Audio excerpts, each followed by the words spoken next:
炭烤小牛蛙，生吃巨无霸，美味大鲶鱼，看上去不仅营养丰富，还让人直流口水。可吃多了的结果就是肚子胀不舒服，只能在岩壁上就地解决。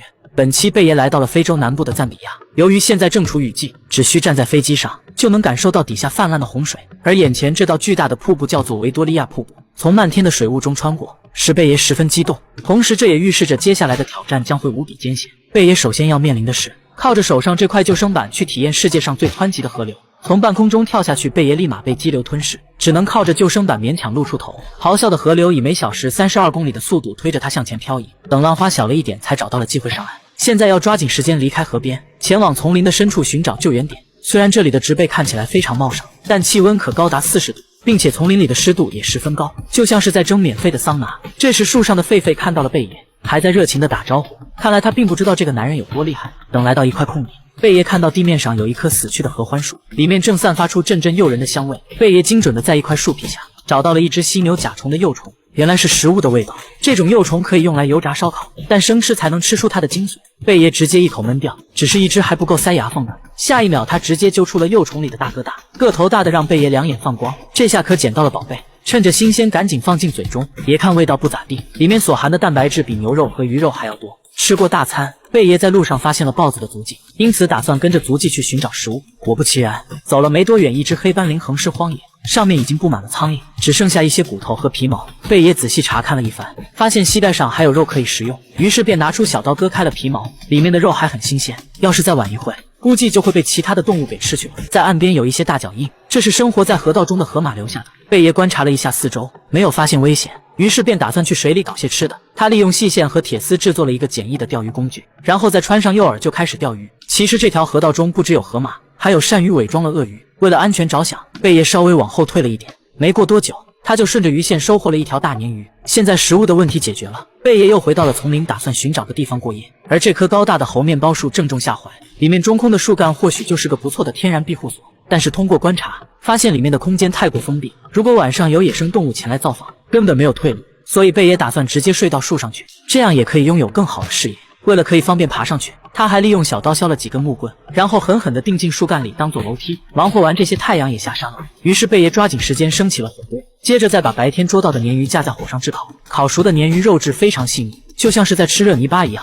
第二天清晨，贝爷就开始为自己的早餐努力，手拿木棍不断地朝着树上扔，直接把猴面包果给打了下来，然后再用石头把外壳敲开。猴面包果肉看起来像易碎的奶酪，吃起来也很像奶酪蛋糕，同时里面还含有维生素 C， 十分的美味。吃过早餐，贝爷把燃烧剩下的木炭装进背包，以备不时之需。在清晨可以利用这里的长草收集露水。只见贝爷脱下衬衫绑在膝盖以下，这样在赶路时，衬衫就会被露水打湿。等到收集的差不多后，只需使劲的拧紧就可以喝到新鲜的露水，就是汗味有点重。走了没一会，贝爷就被眼前的景象惊呆了，从来没有见过这么多的大象聚集在一起。由于象多力量大，贝爷只敢在远处小心的观察，或许是大象也感觉到了危险的气息，急忙转身离开了。既然这里出现了大象，那么附近肯定有水源。贝爷立马在草坪上寻找起来。果不其然，他不仅找到了水坑，还发现了一只牛蛙。为了抓住它，贝爷找到了一根长满尖刺的树枝，然后再信心满满的回到水坑边，却没料到一个狡猾差点把自己送走。牛蛙也十分狡猾，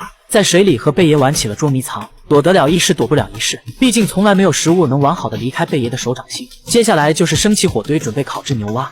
吃蛙先吃腿，贝爷穿了2个牛蛙腿放在火上炙烤，等烤熟后就可以轻松的把皮退下来。贝爷迫不及待的尝了一口，虽然没有想象中的那么好吃，但在野外能吃上一顿肉还是非常不错的。接下来继续前进，也许是觉得刚才的牛蛙没吃饱，贝爷又在莫帕尼树上寻找了起来。上面的莫帕尼虫可是美食，个个长得肥硕而鲜美，但不能生吃，毛发会有刺伤喉咙的风险，因此贝爷打算做成烤串。先拿出在河边捡到的罐子做成一个小火炉，接着就开始处理食材。没一会的时间，烤串就可以吃了。结果吃多的后果就是贝爷感觉肠胃正在翻江倒海，再加上湿热的气候更是火上浇油。为了避免腹泻引起的脱水，贝爷现在急需补充水分，但眼下的溪流浑浊不堪，根本不能直接喝，需要进行过滤烧开。贝爷割下背包里面的口袋，然后把火堆里剩下的木炭放到桶，这可以用来吸收毒素。接下来塞进去一些泥土，过滤较大的沙石，最后把水倒进去，这样过滤出来的水就十分清澈了。等水烧开后再撒一点木炭，就可以缓解腹泻。喝下去果然舒服了不少。